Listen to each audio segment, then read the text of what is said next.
Hey there, how's your thinking today? I hope you'll also visit my TikTok channel, iam.cindybrett.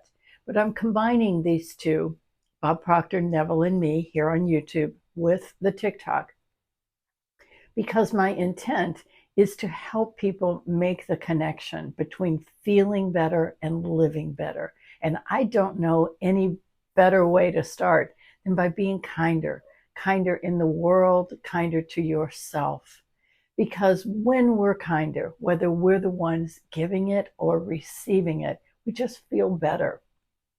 The better we feel, the better life we have. I challenge you to prove that to yourself. Do not take my word for it. But throughout these videos here on this channel, talking about mindset and how we are creating our own experiences, I want to help you connect those dots. Start by paying attention to what you're thinking and how you're feeling. It helps to really take time throughout the day. Maybe set a timer on your phone for 3 different times. And at those times during the day, just check in. First, how am I feeling? And then really take a few moments to think about what was I just thinking and realize that you don't just have random feelings. They're coming from what you're thinking, and you can change how you're thinking. Let's begin with A Complaint-Free World, the 21-Day Challenge by Will Bowen. I'm reading the introduction. If you don't like something, change it. If you can't change it, change your attitude. Don't complain. That's by Maya Angelou. And we're going to really understand why she's saying that. She's not saying it like, don't complain. She's saying really understand what it costs you when you do. Okay, and please, please like the video, share it, comment. Let's get this message out. We can be a happier world, a kinder world, when we're happier, kinder people. Okay, in your hands, you hold the secret to transforming your life. Big words? Yes, but I've seen it work for many, many people. I've read their emails and letters and taken their phone calls. People have used the simple concept of putting a purple silicone bracelet on their wrist and then switching it from wrist to wrist until they have managed to go 21 consecutive days without complaining, without criticizing or gossiping. In so doing, they have formed a new habit. By becoming conscious of and thereby changing their words, they have changed their thoughts and begun to create their lives by design. People just like you have shared stories with me of chronic pain relieved, relationships healed, careers improved, and having become an overall happier person. One man I know suffered from chronic headaches. Every night he would arrive home from work and tell his wife how much his head had hurt all day. Realizing that telling his wife about his headaches did nothing to lessen their occurrence or severity, he decided to stop talking about them as part of becoming complaint-free. The man's name is Tom Alea. He no longer has these headaches, and he's now the senior coordinator of our Complaint-Free World program, one of several dozens of volunteers who make all this happen. Less pain, better health, satisfying relationships, a better job, being more serene and joyous. Sounds good. It's not only possible, it's probable.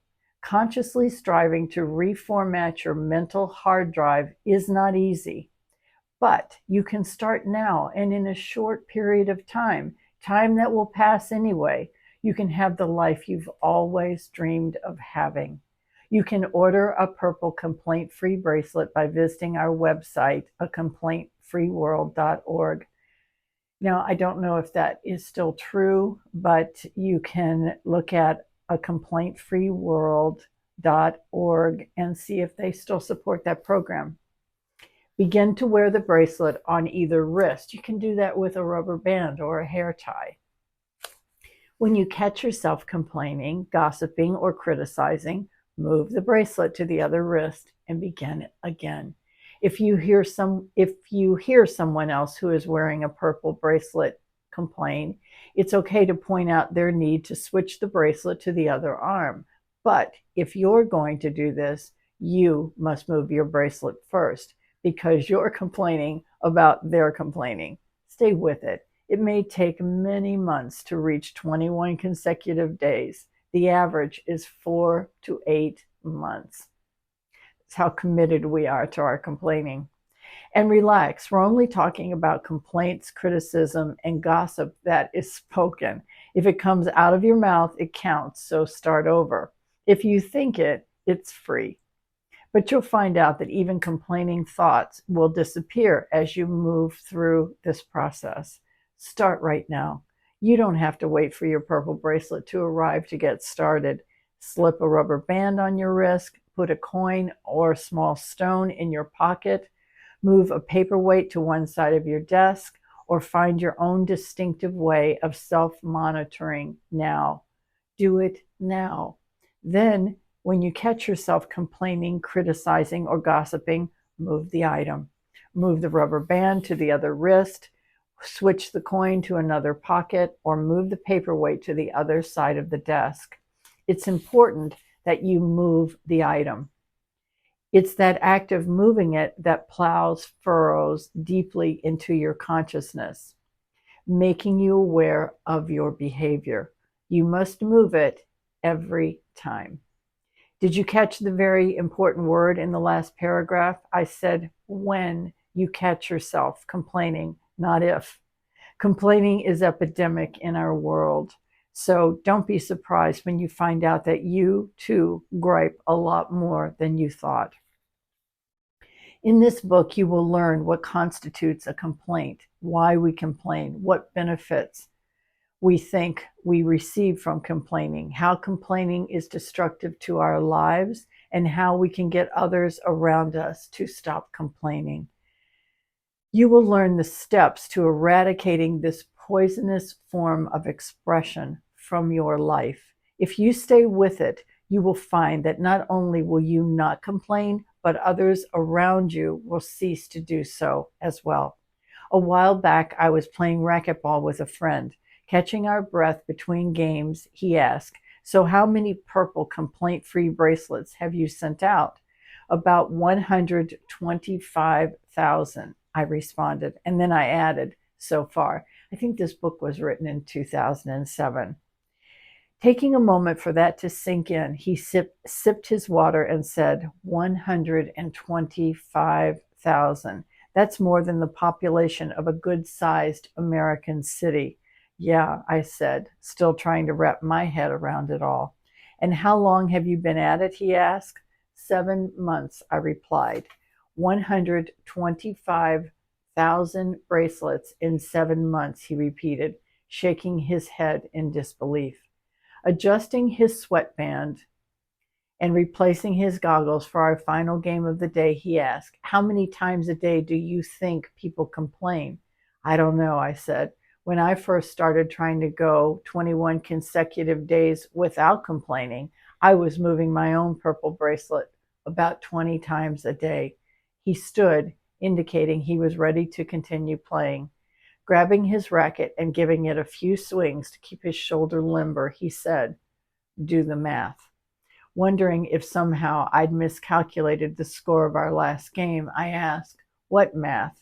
"If you take 125,000 bracelets," he said, "and multiply that times 20 complaints per day, times 30 days each month, times 7 months, you get, it's a heck of a lot. Think how many complaints have not been made since this began." I stood a moment thinking about this and then walked on the racquetball court. He entered the court, approaching the serving line, and launched one of his death-in-a-corner serves. My mind was preoccupied by his comment. I fanned the ball. I just couldn't stop thinking about what my friend had said. and ultimately he won the game. How much complaining, criticism, and gossip had this simple idea already helped prevent? It certainly seemed to be having an impact, and the idea was continuing to grow. The church staff where I minister was averaging 7,000 requests for complaint-free bracelets a week. We had shipped them to 80 countries around the world. The mail folder that our office manager placed on my desk each week had swelled to a sheaf of letters nearly an inch thick. School teachers were telling me that encouraging their students to become conscious of their complaining had transformed classrooms. Churches of various denominations were embracing this idea, not only giving no complaint bracelets, but beginning complaint-free Wednesday night classes and creating complaint-free Sunday school curriculum. People who were facing betrayal, poverty, life-threatening disease, job cuts, and even natural disasters were picking up the challenge to try to erase complaining from their lives. This thing had taken on a life of its own, and it was thrilling to be part of it. In the summer of 2000, I decided to create a summer book club at our church. We would encourage everyone to read the same book and have classes and discussions about what we were reading. Wanting to select a book would truly have an impact. Wanting to select a book that would truly have an impact, we first looked at what our people needed. The number one challenge people faced seemed to be money. Couples and singles alike came to talk to me about being in debt, job uncertainty, and feeling financially overwhelmed. After checking out several books on the subject, we selected The 4 Spiritual Laws of Prosperity by Edwene Gaines. Her book gives clear, concise, powerful, and measurable things one can do to begin to live a life of abundance. More than 100 people purchased the book, and I planned a 5-week series in addition to classes for people to delve deeper and share their questions, ideas, and insights. The second week of this series, I was in my home office writing my lesson when I had a moment of inspiration. I called Marcia Dale, our office manager.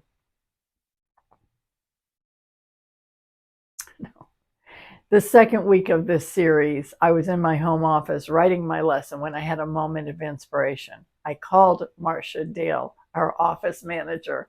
Don't complain, please. I'm doing my best here. I explained my idea to Marcia. She listened patiently, then sighed and said, "Another doodad Sunday." She feigned exasperation, but the truth is that she loves it when we give out little trinkets at classes and services. We've given out magnets, bookmarks, picture frames, pens, and other knickknacks that support